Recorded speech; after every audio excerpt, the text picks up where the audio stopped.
네, 이것이 정치다. 예, 박태우 고려대 연구교수, 김능구 폴리뉴스 대표 이렇게 두 분과 함께 짚어보겠습니다.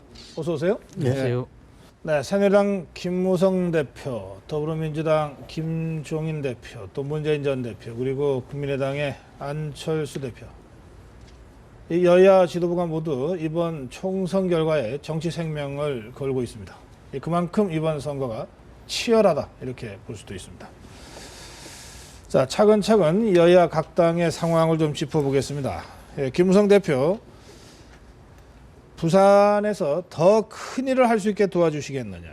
이번 국회를 마지막으로 정치를 그만두려고 한다. 뭐 그렇다고 해서 대권 도전 안 하겠다는 뜻은 아닌 것 같습니다. 오히려 대권 도전 하겠다고 하는 것을 강하게 시사한 것으로도 해석이 됩니다. 네, 박태우 교수 어떻게 보십니까? 그렇습니다. 부산이 정치적인 고향이시고 또 어차피 이번에 육선 의원하고 대통령에서 실패하면은 다음에 평의원 하겠다는 그런 발상은 좀 상식하고는 안 맞죠. 그래서 이번에 아마 정치적인 배수진을 고향에 가서 친 거죠. 이번에 저 좀 밀어주고 마지막 최선을 다해서 대통령 후보를 한번 띄워보겠습니다. 부산 시민 여러분 한번 밀어주십시오. 이 이야기를 애들로서 한 걸로 저는 그렇게 해석합니다. 네, 부산 경남이 분위기가 심상치 않다 그러는데 그냥 이 흐름이 좋을 때 대권 도전 시사하면서 전국적으로 바람을 일으키는 것하고는 조금 좀 느낌이 좀 달라 보이기도 하고 말이죠. 오죽급했으면 이럴까 이런 생각도 들고 어떻게 보세요, 김능구 대표? 예, 김무성 대표의 척건들은 정치를 그만두려고 한다 해서 한때는 전부 다 정기 은퇴냐. 네. 이래 그게 아니다. 국회 정치를 그만두려고 한다. 이제 국회의원을 그만둔다는 이야기죠. 네. 그리고 김무성 대표는 누가 보더라도 정말 그 당대표가 되면서 어려운 시절을 다 겪었잖아요. 최근에 그 공천파동에서 옥새파동까지 하면서도 본인의 어떤 이 내년 그 대권에 대한 어떤 그 행보를 위해서 저는 여러 가지를 축적했다 이렇게 보는데 네. 본인이 이번에 총선 결과에서 특히 그 PK 지역, 네. 부산 경남 지역에서 본인이 완성해야만이 기본적으로 또 자기 힘이 생기는 거 아니겠습니까? 완성이라면은 뭐 전부 다 석권한다는 뜻입니까? 한두 석 정도는 어찌 될지 모르겠지만, 네. 근데 지금 낙동강 벨트를 보면 심상치 않거든요. 네. 예를 들면은 경남 그래서 김해 갑을 예, 김해 뭐 가불에다 강서, 사상에 예. 북, 뭐 사상 이런 쪽이 지금 낙동강 벨트인데 예. 심상치 않아요. 예, 네. 심상치 않고 그렇기 때문에 본인이 만약에 여기서 뭐 대여섯을 잃어버린다면은 네. 사실 그 뭐 당대표 사퇴하고 그때부터 대권 행보해야 되는데 좀 머쓱하죠. 그러니까 처음에 동력이 좀 이렇게 떨어질 수 있다 이래 봅니다. 뭐 그만큼 절박하게 지금 이 얘기를 하고 있다 이렇게 볼 수도 있겠네요. 예. 자, 그런데 글쎄요, 뭐 상황이 절박해서 그런 건지 아니면 원래 그런 건지 모르겠는데 자꾸 말실수가 나옵니다. 한두 번이 아니라서 이게 습관성 말실수다 뭐 이런 생각까지 들 정도인데 지금 노동법과 관련해서도요, 이걸 말실수라고 해야 될지 아니면 원래 속마음이 표출됐다고 봐야 될지, 이게 울산에서 그 지원 유세를 하다 보니까 아무래도 울산 현대중공업이나 이 노동자 세력이 강한 곳이고, 거기에는 또 야권에서 더불어민주당과 정의당 간의 이 후보 단일화로 정의당 쪽 후보들이 지금 선전하고 있는 곳이잖아요. 그러니까 아무래도 노동자들을 의식할 수밖에 없지만, 얼마 전까지 사실은 지금도 이 박근혜 정부가 노동 5법, 뭐 그 중에 하나 양보해서 노동 4법, 이거 해야 된다고 그렇게 해왔는데, 이거를 부정하는 듯한 발언, 또는 그 안효대 후보는 아예 과감하게 반대한다, 노동 5법을. 이 정도까지 나가버렸단 말이에요. 민주주의가 참 이렇게 되면 표 앞에서 한없이 원칙이 무너지는 거죠. 사실 당대표는 대통령하고 집권당 대표라면 국정을 이끌어 하나의 축인데 네. 대통령의 큰 국정 개혁 과제를 이렇게 부정하는 거는 저는 부적절하다. 설사 한석을 잃더라도 이렇게까지 이야기하면 안 된다. 대통령의 국정 과제가 이러니까 이렇게 가겠지만은 희생을 최소화하기 위해서 노력하겠다. 이렇게 말씀하시는 게 옳지. 어떻게 아무리 민주주의가 표를 구걸하는 투표 현장에서 표가 아무리 급하다고 해도 이렇게까지 국정을 완전히 뒤집는 발언을 한다는 거는 조금 그건 좀 맞지가 않다. 저는 그렇게 생각이 듭니다.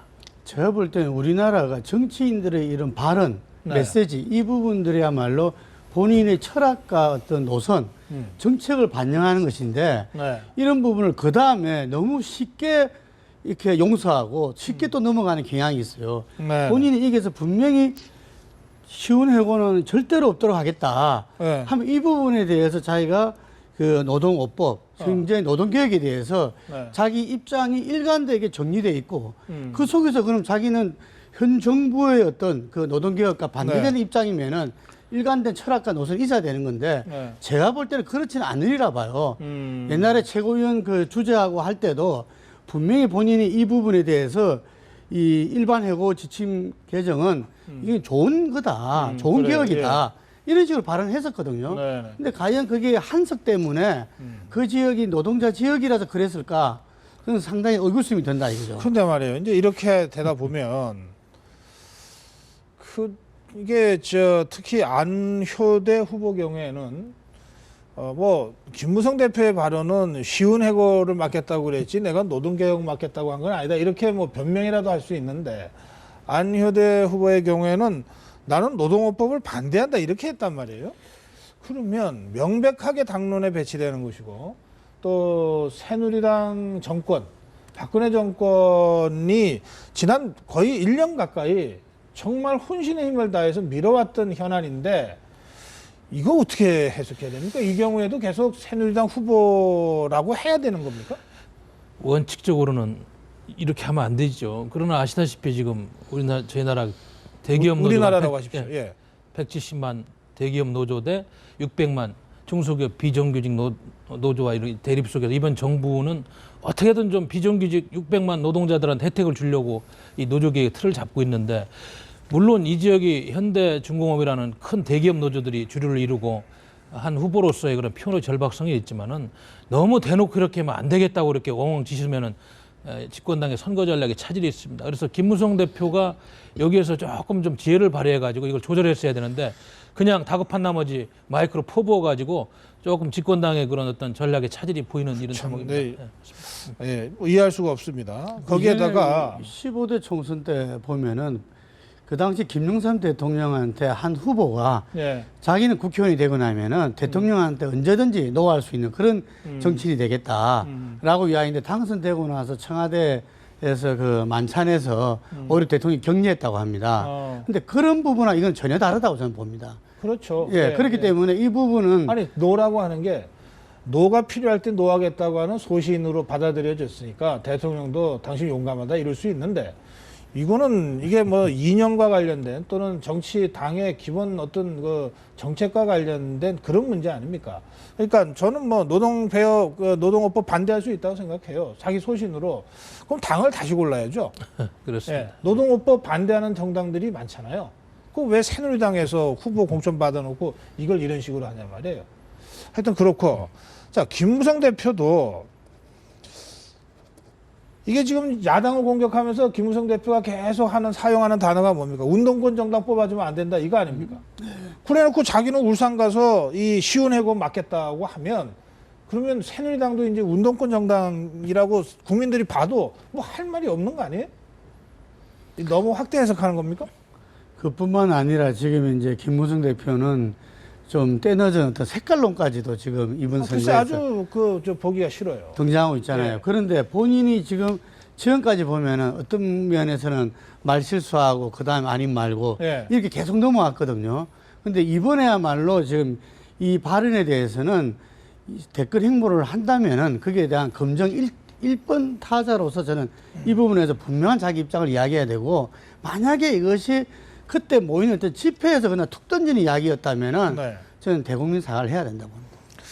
운동권 정당이라는 표현 자체가 저는 이게 매우 문제가 있는 표현이라고 생각해요. 이게 더불어민주당을 지칭하는 거라면 더불어민주당을 어떻게 운동권 정당이라고 할 수 있습니까? 국민의당을 지칭하는 거라면 더욱이나 이거는 좀 번지수가 잘못된 것이고 정의당을 지칭하는 거라고 하면 지금 새누리당이 정의당을 상대로 무슨 이파전 벌이고 있는 게 아니잖아요. 그리고 정의당조차도 이미 운동권 20세기 운동권의 논리, 이분법적 논리를 넘어서 있잖아요. 그래서 공개적인 대중운동을 하고 있고 지역구에서 유권자들로부터 선택받고 있는데 도대체 이 상황에서 운동권 정당을 이렇게 비판하고 있으면 이걸 다시 20세기 한 20, 30년 전으로 돌아가자는 얘기입니까? 뭡니까? 이거 어떻게 해석해야 돼요? 이제 지난 19대 때 한명숙 대표가 있을 때 그 통진당하고 연대한 그 이후에 국회가 선진화법으로 발목을 잡혔는데 그 사실 운동권 출신들이 많이 국회의 어떤 발목을 잡는 데 큰 역할을 한 건 사실입니다. 그러다 보니까 김무성 대표가 그러한 걸 연상해가지고 이번에도 울산 지역에서 통진당 출신 과거의 후보들을 단일화하는 그런 행태를 보면서 그런 비판을 했는데 박 교수, 저 분명하게 했으면 좋겠어요. 네네. 통진당 출신들은 지금도 운동하고 있는 진보 진영의 사람들이고요. 더불어민주당의 당장 한명숙 당시 그 의원까지 포함해서 이 사람들이나 이재호, 김문수나 뭐가 다릅니까? 옛날에 운동했다고 하는 이력만 가지고 이걸 운동권 정당이라고 하는 것은 통진당과는 차원이 다른 문제입니다. 그래도 국가의 국정 방향을 이끌어 가는데 통진당의 정강 정책이라든지 이런 부분은 사실 어떻게 보면은 많은 국민들이 보편적인 정서가 맞지 그러니까 않습니까? 통진당에 대해서 제가 뭐라고 그러는 것이 아니라 다만 당시에 야당이 통진당과 후보 연대를 해서 이 운동권 색깔이 강한 통진당 의원들이 국회에 진출하는데 결과적으로 당시 야당인 민주당이 이 길을 터주지 않았느냐. 이 수준의 비판은 할 수 있다고 생각해요. 새누리당으로서는. 근데 이거 하고 지금 더불어민주당이나 국민의당을 운동권 정당이라고 규정하고 비판하는 거는 좀 차원이 다른 문제 아니냐. 제가 지금 그렇게 말씀을 지금 드리는 거예요. 예. 그러니까 운동권 정당이라는 표현보다는 김무성 대표는 아마도 그 과거 이분법적 사고를 하는 그런 많은 의원들이 앞으로도 이제 국회에 진출해서 국정에 발목을 잡으면 안 된다. 이런 이제 경고 차원에서 선거 전략 차원에서 한 이야기지.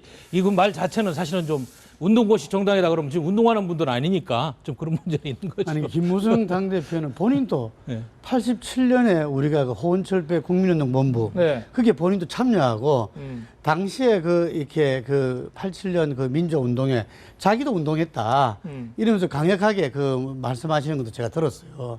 그렇기 때문에 와이에서 적자를 자임하려면 네. 당연히 난 민주화 운동권이었다고 해야죠. 그렇죠. 예. 네. 그런데 지금 이제 금방 말씀하신 야당을 갖다가 운동권 정당으로 해가지고 운동권이라는 그 용어 자체에 거부감을 갖고 있는 어떤 60대 이상 노년층들 그분들한테 어떤 이렇게 끌고서 그 사람들을 갖다가 지금 결집도가 떨어진다 그러잖아요. 네. 60대 이상이 그분들을 투표장에 나오게 하는 이런 어떤 전략 속에서 했다면은 저는 이 당대표나 어떤 대권 후보로서 할 태도는 아니다 이런 겁니다. 근데 야당 심판론을 이제 이야기하다 보니까 좀 언어가 좀 거칠어졌는데 사실은 정책적인 거 가지고 이야기하면 괜찮았어요. 예를 들면 그런 거 아니겠어요. 박근혜 대통령이 개성공단 닫은 거에 대해서 지금 더불어민주당은 만약에 다수의 의석을 얻으면 그걸 한번 재가동하겠다는 이런 취지의 발언도 있었고 또 국가정보원도 좀 장기적으로 폐지하겠다 이런 정책적인 걸 가지고 이야기하면 좀 순화가 되는데 그냥 운동권식 정당이라고 하니까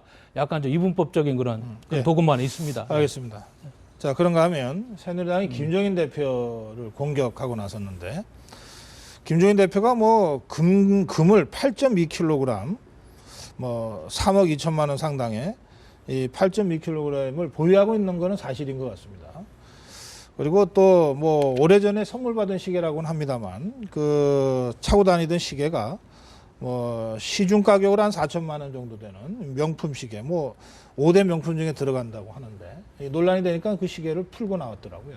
네, 김동근 대표. 예.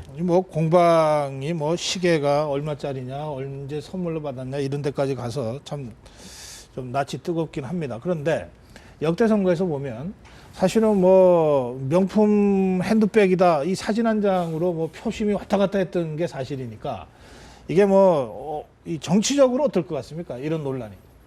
근데 우리가 캠페인에서 보면 네거티브 캠페인이 포지티브 캠페인보다는 퍼질 수 있는 효과가 8배 정도나 된다는 조사 결과도 있습니다. 자꾸 그렇게 말씀하시면 후보들이 또 유혹을 느끼죠. 그래서 미국 선거는 네거티브 캠페인이다 예. 할 정도인데 제가 볼 때는 이게 공직 후보 자기가 재산 신고하면서 나왔던 거잖아요. 그렇죠. 이거는 그리고- 사실관계는 예. 그리고 김종인 대표 자체가 본인이 흑수저다 이야기한 적도 없고 어허. 본인 우리가 그냥 보더라도 상당히 좀 있는 집안에 그렇게 보이지 않습니까? 어허. 그렇기 때문에 그것을 갖다가 이렇게 그런 식으로 매도하고 놓은 거는 현재의 그 여당의 현재 이번 총선 추세를 볼 때는 저는 뭐 전혀 도움이 되지 않는다. 아, 이거 별로 표에 도움이 영향을 안 준다. 예. 그래요? 예, 어떻게 보세요? 저는 오히려 이번에 이슈가 없고 큰 쟁점이 없는 선거다 보니까 이것이 사실은 보세요. 지금 더불어민주당은 서민과 노동자를 위하는 정당이라고 하고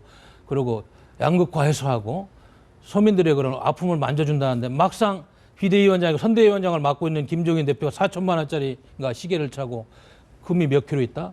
이거 큰 선거 전략으로 먹히는 겁니다. 안영환 대변인 나서서 그러는 거 보니까 나름대로 계산이 있는 것 같아요. 저는 그렇게 봅니다. 네. 예, 그래요. 아니 근데 사실 그 우리 국민 감정이라는 점에서 보면 뭐 재벌이라도 뭐 이렇게 명품 시계 차고 다니면 그걸 누가 뭐라 그러면 이 지금 저 김능구 대표 얘기들은 아니 뭐 재벌 돈 많은 거 몰랐냐 뭐 이렇게 넘어갈 수도 있지만 그래도 사람들 저 인상 찌푸리게 되는 게 또 다른 편의 이 마음들 아닙니까? 그런 점에서 제 느낌에는 이게 옳으냐 그러냐의 문제는 전혀 아닌 것 같고 이거 뭐 공직 신고를 한 거니까 이게 거짓말한 것도 아니고 불법적으로 취득한 것도 아니에요. 또 실제로 설명한 대로 20년 전에 선물 받은 거겠죠. 그렇지만 그러니까 국민 감정 입장에서 과연 저게 고와 보이겠느냐? 그 점에서는 어쨌든 이거는 더불어민주당 쪽의 악재 이렇게 보여지는데 전혀 영향이 없다. 저는 뭐냐면 김종인 대표가 지금 예를 들면은 뭐 서민 정치인으로 우뚝 서 있다든지 경제 민주화는 주창했지만 본인이 어떤 그런 이 서민과 부자 이 전선에서 자기가 서 있다면은 굉장히 그게 이 당장에는 영향이 있을 수 있죠. 근데 지금 현재 김종인 대표 이미지는 전혀 그렇지 않다는 이야기죠. 그렇기 때문에 그것 때문에 배신감 느낄 사람도 아무도 없고 저는 오히려 이런 치졸한 공격 때문에 공천 파동에서 실망했던 그 옅은 보수층들이 오히려 이 투표장에 안 나올 수 있다. 오히려 역효과가 날 수 있다 봅니다. 알겠습니다. 뭐 좀 분석이 다르시니까 이건 하루 이틀 지켜보면 될 것 같아요. 그런가 하면 네. 문재인 대표가 다시 광주를 가죠. 예. 지난번에 이틀 전에 광주 갔다 왔는데 아마 효과가 있다고 자체 판단을 했으니까 또 가겠죠. 예. 그러나 과연 효과가 있나? 뭐 이런 의구심도 있는 것 같고 두 분은 어떻게 느끼십니까? 저는 효과가 생각한 것만큼은 없는데 그래도 이제 젊은 층들은 조금 움직임이 있는 것 같습니다. 예, 보수층들은 호남도 보수층들이 있지 않습니까? 아닌가요? 네. 그러다 보니까 호남에서 아무튼 일정 부분 지지가 안 나오면 문재인 대표의 정치 생명은 상당히 이태롭습니다. 호남을 기반으로 하지 않는 야권 후보가 나올 수 없어요. 그렇기 때문에 가야 됩니다. 가는데 효과는 사실은 좀 미지수죠. 최선을 다하는 겁니다. 저 효과가 예. 지역구마다 조금씩 더불어민주당 후보가 표를 더 얻는 것으로 나타날 수도 있지만 그러나 뭐 잃어버릴 뻔했던 의석을 뭐 한 몇 개라도 되찾아왔다. 여기까지 가시적으로 되지 않으면 그걸 효과라고 내세우기가 쉽지 않을 것 같네요. 저는 문재인 전 대표의 2차 호남행은 네. 수도권의 그 녹색 돌풍을 갖다가 막기 위함이다. 이렇게 봅니다. 재경 호남 민심을 잡기 위한 거다? 예. 왜냐하면 지금 현재 호남에서의 어떤 그 국민의당과의 그 성분은 네. 상당히 굳어진 측면이 있어요. 이미 어느 정도. 가려면 일찍 가서 여러 가지를 통해서 그걸 했어야 되는데 그럼에도 불구하고 2차까지 호남행을 하는 것은 지금 수도권이 심상치 않거든요. 네. 그리고 전체적인 비례대표. 수도권 심상찮아 수도권을 다녀야 더 직접적이지 않아요? 그런데 이 수도권에서 그 호남 민심이 네. 본래 처음부터 국민의당에서 많은 그 호남 분들이 국민의당을 지지했지 않습니까? 예, 동교동계라든지 이런 네. 부분들이. 근데 안 움직였어요. 네. 근데 지금 막판에 약간 움직임이 있거든요. 그래서 정당 지지도 정당 명부지에서 비슷하게 돼버렸어요. 네, 국민의당이 예, 그래서 앞서가거나 이대로 오히려. 가면은 정당 명부 투표에서 뒤집어질 수도 있다는 거죠. 어허. 그래서 그런 부분들을 갖다가 이 호남의 젊은 층을 중심으로 해서 사인을 보내는 거죠. 예, 그래서 저는 그럼 호남 그거는- 의석의 획기적 변화보다는 그럼 그거는 효과가 있겠습니까? 그 부분에서는 저는 결국은 예를 들면 우리가 다음 대권 후보 정권 교체를 위해서는 문재인을 갖다가 살려줘야 된다. 이런 부분이 영향을 미칠 수는 있다고 봅니다. 아, 그래요. 어느 정도는 수도권에 영향을 줄 거다. 물론 조금은 있겠습니다만은 문재인 대표가 생각하는 만큼 효과는 없을 것이다. 왜냐하면 이미 호남에서나 수도권에서 그렇습니다. 선거가 지금 하루 이틀 남았는데 이미 호남 민심은 제가 보니까요 거의 굳어졌습니다 지금. 그리고 벌써 수도권에서 비례의석을 국민의당한테 더 많이 주려는 이런 흐름까지 있는 걸 보면은 지금 효과가 좀 너무 늦었다. 저는 그렇게 보는 그래요. 겁니다. 알겠습니다. 역시 마지막 이 주제에 대해서도 두 분의 생각이 약간 엇갈리는 것 같습니다. 오늘 여기서 마무리하겠습니다. 고맙습니다. 예.